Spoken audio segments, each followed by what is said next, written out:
And let me make some revelations, because some of us also have our own intelligence networks. Okay. Have met with some of the bandits. We have met with some of their high commanders. One or two who have repented. They have sat down with us, not once, not twice. They told us that one of the northern governors is the commander of Boko Haram in Nigeria. Boko Haram and the bandits are one and the same thing. They have a sophisticated network.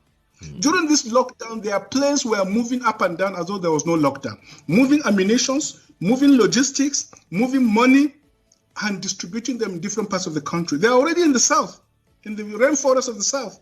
They're everywhere. They told us that when they finish these rural killings, they will move to phase 2. The phase 2 is they will go into the urban cities, going from house to house, killing prominent people. I can tell you, this is the game plan. By 2022, they want to start a civil war in Nigeria.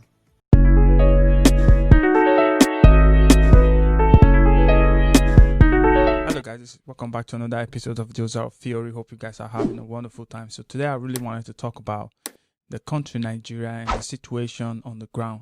So last week I was listening to Nnamdi Kanu made a statement about the current situation in Nigeria regarding the Boko Haram and the insurgency, how the insecurity has increased over the years, So I really thought about it, and I was thinking that maybe it's time for us Nigerians to really address the situation we find in that country, because as time goes by and we are continuing to see kind of like a ethnic cleansing that is currently happening coming from the northern part of Nigeria.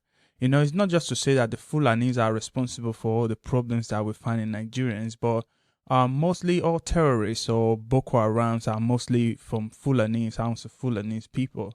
And, not to suggest that all Fulanis are terrorists, but mostly all terrorists are Fulanis, by origin. And so I was really taking time to reflect on what Nnamdi Kanu said on this forum that he did with Dele Momodu, that the current state of Nigeria is not working. Maybe a restructuring of powers can be the future that's going to lead Nigeria to a more progressive and a foreseeable future. I believe that that's something that Nigeria will really have to consider at this present time, because 2023 election is just around the corner. It's just 2 years away from now. And I can see that there's a potential danger if Nigeria do not address this issue of restructuring and division of power or dissolution of power.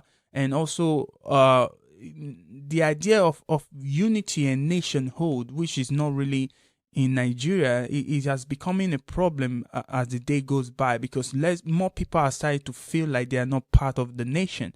And this is what this can create a very troublesome atmosphere in terms of politics and the way the country can be governed. So we saw what happened with the Biafra in the civil war, and which was unfortunate. But as the time goes by, the way the situation in the north and the situation in the south is kind of unfolding. We see the bandit and the insecurity in the northern part of Nigeria, and the way we see the anger and from the Biafra, and then also the people from the Yoruba land who are also claiming that they want to separate from Nigeria, seek their Oduduwa Republic and what have you.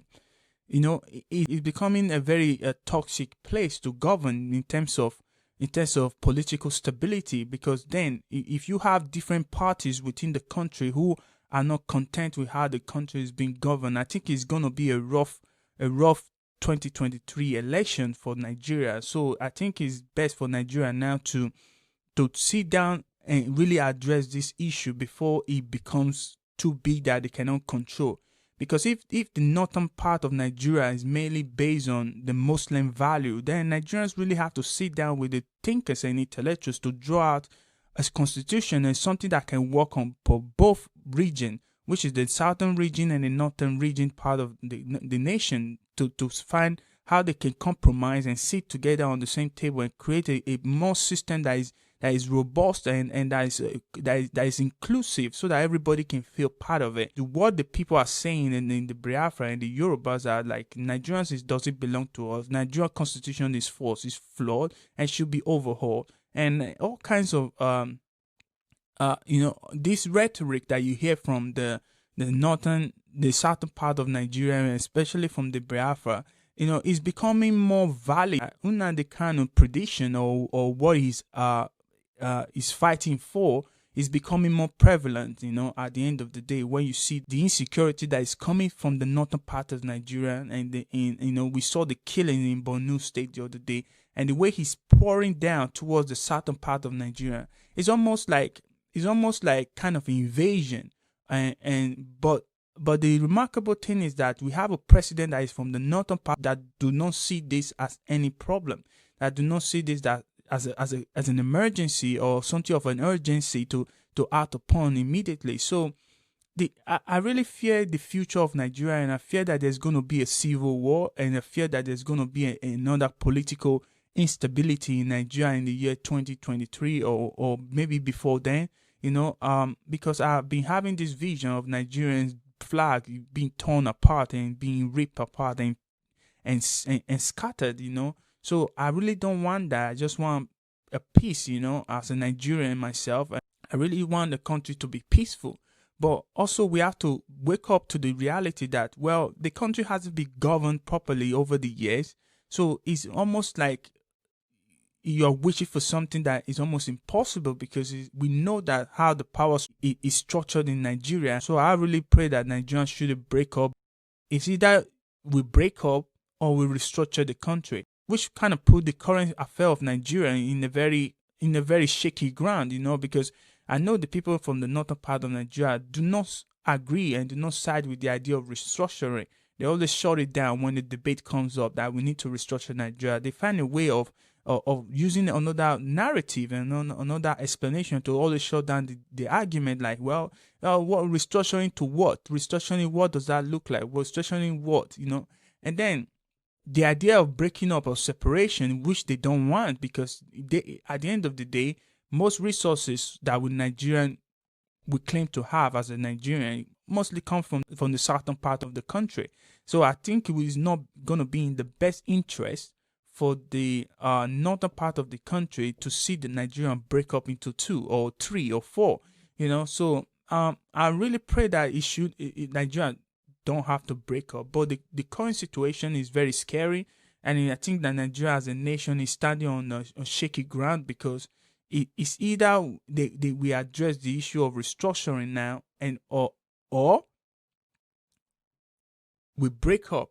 Several prominent people have made those statements, not just myself, so, and not just listen to Nnamdi Kanu, and which I think is a brilliant man, but I think people are beginning to come to the realization that this country is not really working for us, and it's not working for the interests of the people of this nation, which is 200 million people from different ethnicity, but working for only few, which is in another part of Nigeria, mostly the Hausa Fulanis.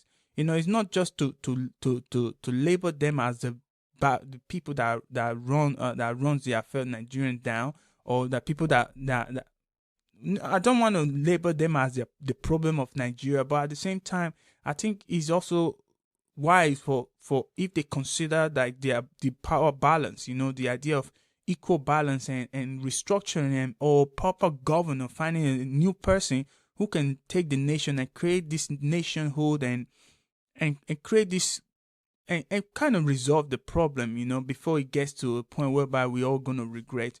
So I really wanted to share this information. So if you're currently in Nigeria, I can understand the political and the uncertainty to live in a country that is very, every day is different. Every day is, the insecurity is it is becoming intense as days goes by.